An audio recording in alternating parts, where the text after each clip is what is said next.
Natasha Curran is a consultant anaesthetist and pain specialist at UCLH, and her professional course mirrors her talk title in that she's set up a very innovative service in North London and has now been appointed as a Director of Health Innovation South London to roll some of that work out. So thank you very much.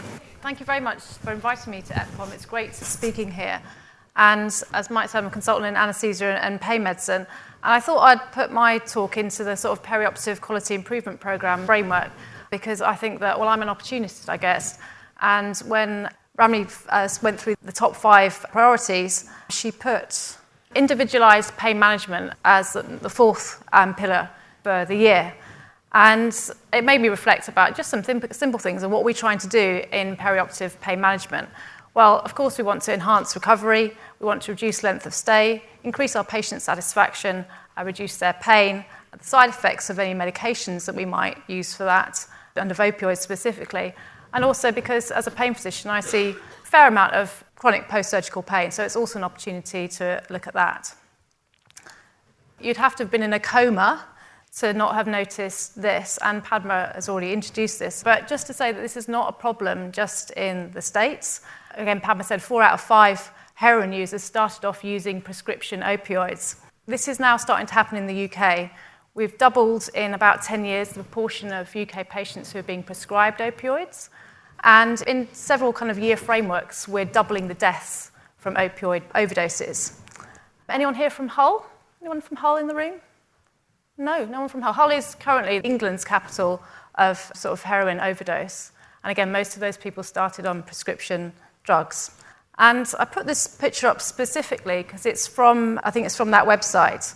Obviously, it's a picture from the US. I just want you to spend a moment just looking at those two people and just being really honest with yourself as you look at those two people and just have a think about what their lives are. Okay? And I put this picture up specifically because it's from, I think it's from that website. Obviously, it's a picture from the US. I just want you to spend a moment just looking at those two people and just being really honest with yourself as you look at those two people and just have a think about what their lives are. Okay? And I want to do an exercise with you because I'm a pain doctor and you've actually been sitting down for an hour now. So I'd like to ask you to all stand up, please, if you're able. Okay? This is not quite exercise, but it is movement, okay? So you've been thinking about those two people, okay, in the car. Now, I would like you to please sit down if you think there's no way that you could ever be one of those two people.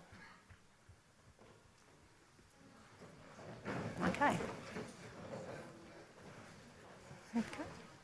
Okay, and now I'd like you to sit down if you've... hang on, I've got to get this around the right way. I'd like you to sit down. I'm really confused. I'd like to sit down. We'll try it. If I get it wrong, we'll do it the other way around. I'd like you to sit down if you have never prescribed oxycodone in a perioperative setting. I'd like you to remain standing. If you remember that list that Padma put up of all of the things that we should talk to patients about opioids, the long-term side effects, I would like you to remain standing if you do that with your patients. There's very few people standing, so I just want you to remember that. Thank you very much for taking part in that and humouring my indecision. Okay, so that's the exercise. Now, what happens to our prescribed opioids? And I say our because this is just one little study, okay? It speaks to what Padma's study was about in her own hospital. 266 patients discharged with immediate release opioid. Half of those patients, it was newly prescribed, okay? And more than 4/5 of those, there was no reference to the opioid in the discharge summary to the GP. What do you think the patient thought was supposed to happen? What do you think the GP thought was supposed to happen? 12 months later, 1/3 of those patients had had more opioid from their GP. That may or may not have been appropriate. I don't know. 10% of them were still on the opioid a year later on a repeat prescription from their GP. And on the right-hand side, this picture of the United Kingdom, this is a paper which maps opioid prescription by clinical commissioning group to the socioeconomic status of the population, and there's a direct correlation. So our opioids are not necessarily going towards things that we might be doing. And that's kind of obvious that many opioids are diverted, but it's something that we do need to pay attention to. So now I want to remind you again about those two people that I asked you to have a think about, whether that could be you. So I don't know whether you recognize this person. Anyone hands up if you recognize this man. So I recommend that you spend 10 minutes of your life listening to this top med talk by Paul, who spoke on this stage. He's sitting there, 2 speakers before me, because this can happen to any of us, okay? And so in conversation with Desiree and Monty, I highly recommend it for you personally, for your patients, and for your colleagues. What conversation are you having with your patients about opioids before you give them? I think there's also danger that we go the other way, that opioids get demonized and we don't give them when they should be. It's not a black and white thing. It's about informed consent and an educated population.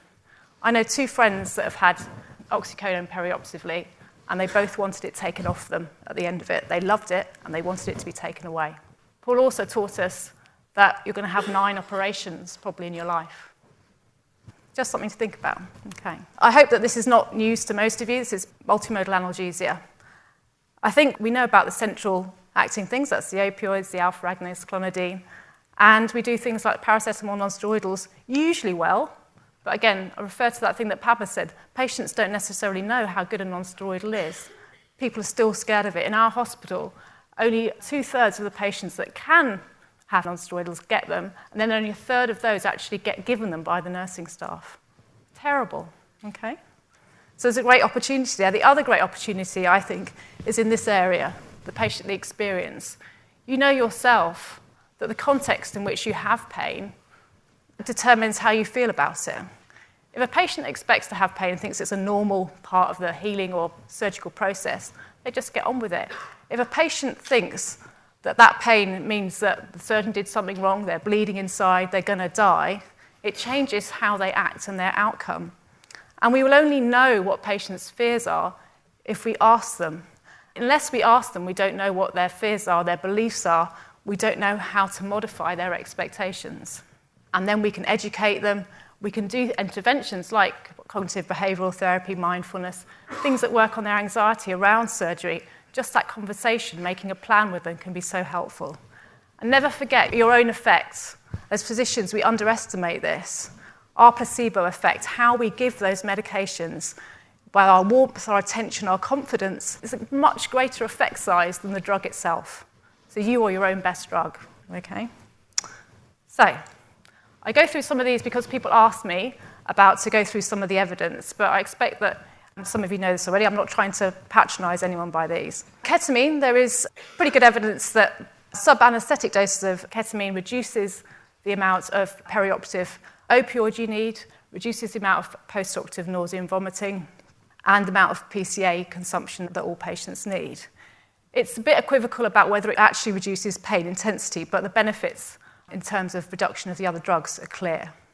And that's just one example of one of the studies. There are loads that you can find. It is probably one of the only drugs as well that's been shown to reduce the incidence of chronic post-surgical pain. It's not that I think that perhaps other drugs don't reduce chronic post-surgical pain, but there's not an evidence base to say that yet. The clearest thing is, though, that if we treat acute pain well, we will reduce chronic post-surgical pain. So from ketamine, how do you do it, okay? So I'm a pretty simple soul. I do little operations, medium-sized operations, and big operations. I always give it to patients that are at risk of or have neuropathic pain and who are long-term opiate use. But for little operations, I give a little bit. So day case gynecology, all my ladies get 10 or 20 milligrams of ketamine, and they go home, no problems at all. If it's a medium-sized operation, I give a bit more, so probably double that if they're having a hysterectomy or something. If it's a longer operation, I start off with a bolus dose. I give a higher dose for the first hour, and then I tail it off to the end of the operation.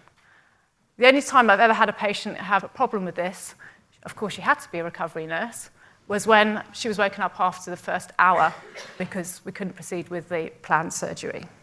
I mean, in terms of side effects, hallucinations from ketamine.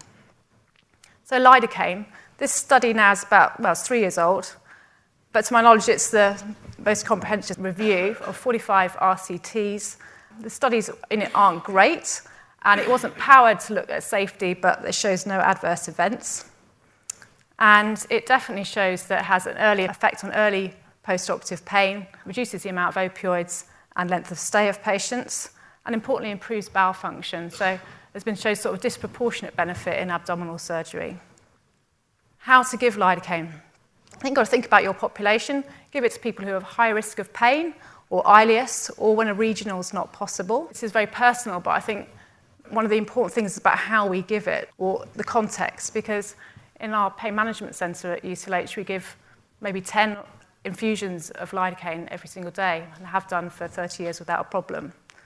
And last year, in our intensive care unit, we had a critical incident where the patient had hypoxic brain injury. So that was from a lidocaine infusion. The patient became toxic and it wasn't recognised.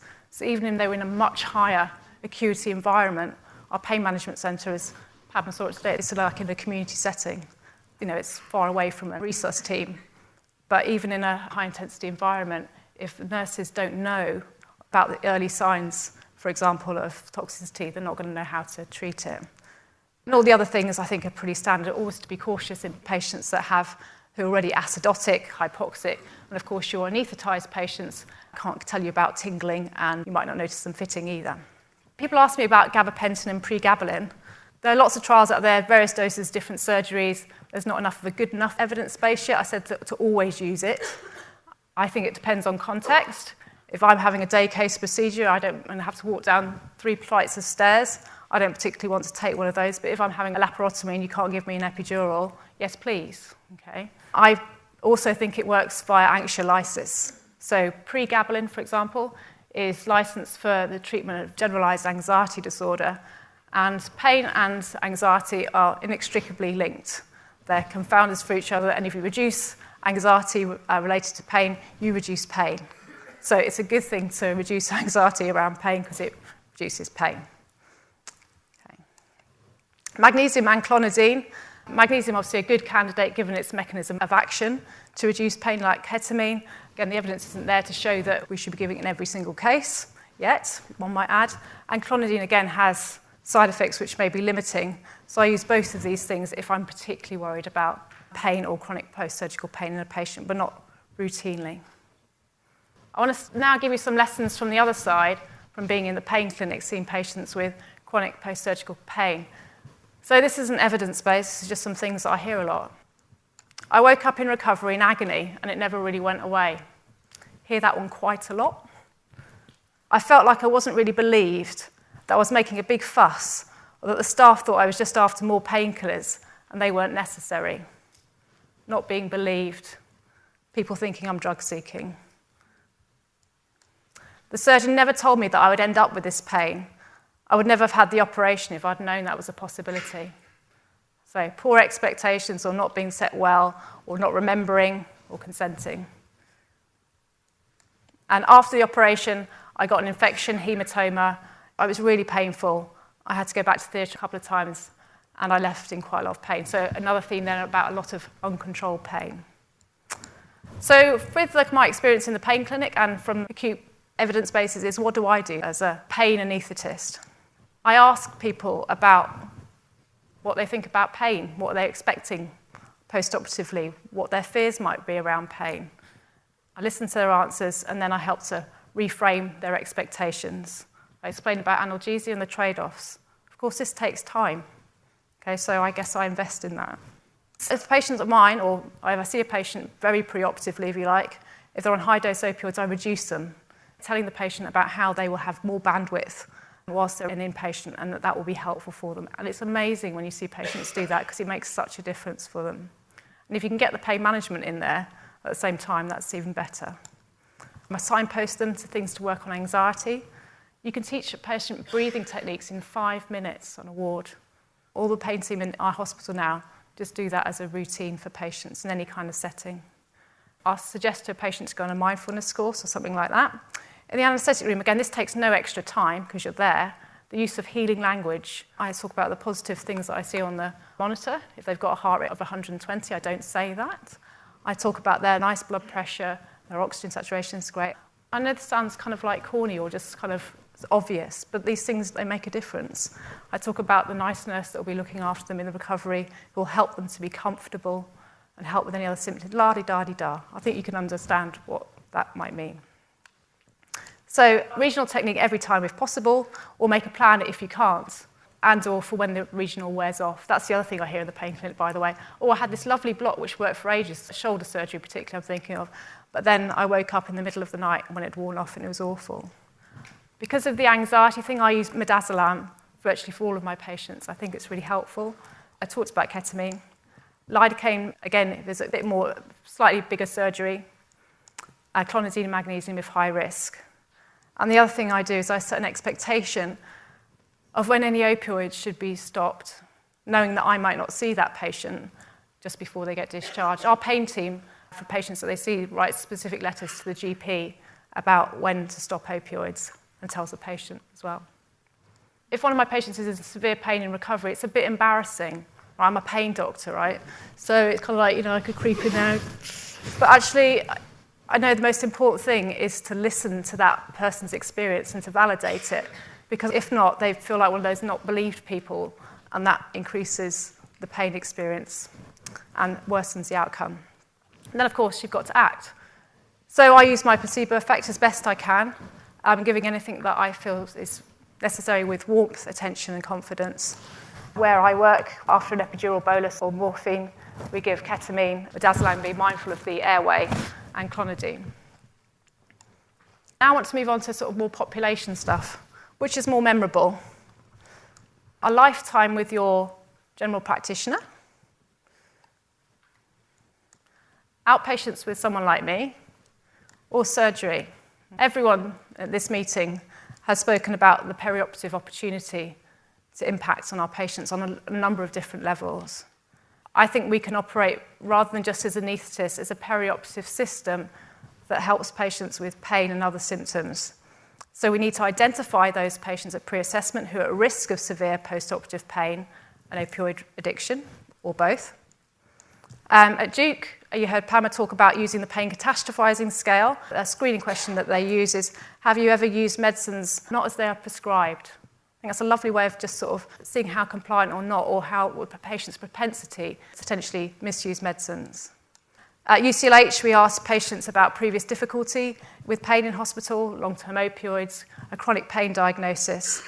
We looked to see if their procedure might make them high risk for neuropathic pain, and if they've got any, if they self-report any anxiety regarding post-operative pain. And then we move from perioperative team to population health. It ain't rocket science, I don't think, to make a pain plan, just as Paul was talking about making a nutrition plan. But how often do we do it?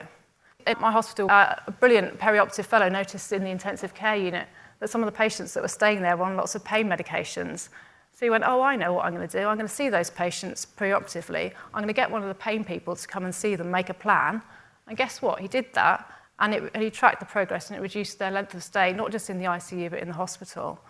You heard about Padma's brilliant decision to operate to 90-day post-operative pain service. Getting a whole team involved. I'm very lucky in the fact that I instituted a pain management team, so physiotherapist, psychologist, nurse specialist, and pain doctor, working with our complex inpatients, not just perioperative ones. But we didn't always have that, and we have only just started to move it into the perioperative arena. But our NELA patients, our emergency laparotomy patients, we saw an opportunity to work with the surgeon, pain nurse consultant, surgeon, and clinical pharmacology registrar to work specifically with these patients to see whether we could improve their outcomes. And having a method, I think, is, you don't know where you've travelled to unless you know where you started. So using QI methodology, protocols and processes, and mapping that to relevant local and national outcomes. I'll stop there. I'm sorry, Chair. I think I've been over. I'll just leave you with a provocation. I always ask myself this question, what will I do, or will I do anything differently? Thank you very much.